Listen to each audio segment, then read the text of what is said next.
Hello दोस्तों, horror tales stories में आपका फिर से स्वागत है। मेरा नाम हनी है और आज मैं लेकर आ गया हूं आपके लिए सब्सक्राइबर्स द्वारा भेजी सच्ची और नई हॉरर स्टोरीज। दोस्तों, हमारी टीम ने इस बार हॉरर स्टोरी को एनिमेशन द्वारा पेश किया है और आप वीडियो को पूरा देखिए और हमें कमेंट में अपनी राय दे कि क्या हम ऐसी एनिमेटेड स्टोरीज और लाए या नहीं। यह कहानी मेरे एक अंकल की है जिनका एक बार एक तूफानी रात में एक बड़का भूत से सामना हुआ था। मेरे चाचा एक दर्जी हैं और उनकी दुकान हमारे घर के सामने ही है। वैसे वो तो अब सिलाई नहीं करते। यह कहानी तब की है जब वो सिलाई करते थे। उनकी दुकान पर एक अंकल काम करते थे जिनका नाम जोधराज था। वो वहां पार्ट टाइम जॉब करते थे। वो अंकल हमारे गांव के नहीं थे, बल्कि वो हमारे ही पास के एक गांव से आते थे। क्योंकि उनका गांव इतना संपन्न नहीं था और वो हमारे पास ही के जिले में एक विश्वविद्यालय में पढ़ाते थे। वह अपने खाली समय में हमारे ही गांव में दर्जी का काम करते थे, क्योंकि एक तो उनके गांव में इतनी अच्छी व्यवस्था नहीं थी, अर्थात नौकरी की, और दूसरा इससे वो अपनी पढ़ाई के लिए भी थोड़े पैसे कमा लेते थे। उनको हमारे गांव से अपने गांव जाने में लगभग 45 मिनट का समय लगता था और वो अपने गांव पहुंचने के लिए सड़क से जाते थे। ये कहानी उन्होंने ही मुझे सुनाई थी कि एक बार हमारे यहाँ बहुत तेज तूफान आया था और उसके साथ रह रहकर बारिश भी हो रही थी। आसमान में बिजली भी खड़क रही थी। उस दिन तूफान थमने का नाम ही नहीं ले रहा था। चूंकि अंकल शाम के समय अपने घर जाते थे, पर उस दिन तूफान के कारण उन्होंने सोचा कि थोड़ी देर बाद जब यह शांत हो जाएगा तब अपने घर चला जाऊंगा। पर तूफान नहीं रुका। मेरे चाचा उनसे बोले कि जोधराज, आज यही रुक जा, तूफान बहुत तेज है। आज यही दुकान में सो जा, कल अपने घर चले जाना। पर उन्होंने कहा कि नहीं भाई साहब, मैं चला जाऊंगा, इतना भी तेज नहीं है तूफान और घर में मम्मी पापा भी परेशान होंगे। चाचा बोले कि ठीक है, पर अगर रुकना हो तो रुक जाना। पर जोधराज अंकल अपने घर के लिए निकल गए।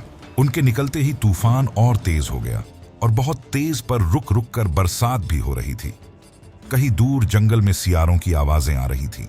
अंकल एक स्थान पर जाकर रुके। वहां पर दो रास्ते थे, दोनों ही गांव को जाते थे। पर सड़क वाला रास्ता थोड़ा लंबा था, लेकिन जंगल वाले रास्ते जल्दी गांव पहुंच जाऊंगा, यही सोचकर उन्होंने जंगल वाला रास्ता पकड़ लिया। उनके पास एक टार्च थी जो भी मरमर के ही रोशनी दे रही थी, पर आसमान में खड़क रही बिजली के बदौलत ही रास्ता दिखाई दे रहा था। चलते चलते वे यही सोच रहे थे कि आज रास्ता खत्म होने का नाम क्यों नहीं ले रहा है। वो चल ही रहे थे कि तभी उन्हें रास्ते में एक आदमी दिखाई दिया। उन्होंने सोचा कि जरूर गांव में जा रहा होगा। चलो, सफर का साथी तो मिला। इतना सोचकर वे उसके पीछे जाने लगे। उन्होंने गौर किया कि वह आदमी एक पैर से लंगड़ा के चल रहा था। साथ ही में उसका सर रास्ते के बाईं ओर जंगल के पेड़ों की तरफ था और उसकी गर्दन नीचे की ओर झुकी थी। उसको एक विचित्र आदमी कहना ज्यादा अच्छा होगा, क्योंकि उसकी हरकतें किसी भी तरीके से सामान्य इंसान से नहीं मिल रही थीं। यह सब अंकल ने उसके व्यवहार में पाया। अंकल उसके पीछे पीछे चल रहे थे और उसे खड़कती बिजली के माध्यम से ही समझ पा रहे थे। उन्हें जिज्ञासा हुई कि यह आखिर कौन है। शायद गांव से ही तो नहीं, चल के देखा जाए। उन्होंने अपनी टार्च चालू की ताकि उसका चेहरा देख सके। वे जैसे ही उसके पास गए और उससे पलटने को कहा, वैसे ही उनकी टार्च बंद हो गई और एकदम से बिजली खड़क उठी। बिजली की रोशनी में उन्होंने उसका चेहरा देखा और वे एकदम से दूर जा गिरे। उनका शरीर मानो लकवाग्रस्त हो गया हो। उन्होंने देखा कि अब तक जिसे वो गांव का ही कोई आदमी समझ रहे थे, वो उनका भ्रम था, क्योंकि यह तो कुछ और ही था। उसकी आंखों की जगह दो बड़े बड़े छेद, मानो जैसे किसी ने दोनों आंखों को निकाल के बड़ा सा छेद कर दिया हो। उसका जबड़ा अपनी जगह से अलग होके एक तरफ लटक रहा था। उसमें से दांत साफ दिखाई दे रहे थे, पर दांत भी ऐसे थे कि काट ले तो सारा शरीर का मांस एक पल में निकाल दे। ये तो एक बड़का है, पर ये कैसे? ये सब तो बकवासें होती थी। पर धीरे धीरे वो उनकी तरफ ही बढ़ रहा था। हर पल बिजली खड़कती और वह और उनके पास आ रहा था। अंकल का हाल खराब था और उनकी जीभ हलक में अटक गई। वह एकदम जोर से आगे बढ़ता है और अंकल के बिल्कुल पास से आके गायब हो जाता है। अंकल थोड़ी देर बेसुध इधर उधर देखते रहे और थोड़ी देर बाद उठे और तेजी से अपने गांव की तरफ भागे। वो इतना तेज भागे कि अपने घर जाके रुके और हांफते हांफते ही बेहोश हो गए। सुबह जब उनकी आंख खुली तो वे एकदम से चीखे, बड़का बड़का बड़का। बड़का वे भूत होते हैं जो जंगल में रहते हैं और किसी जोम्बी की तरह चलते हैं।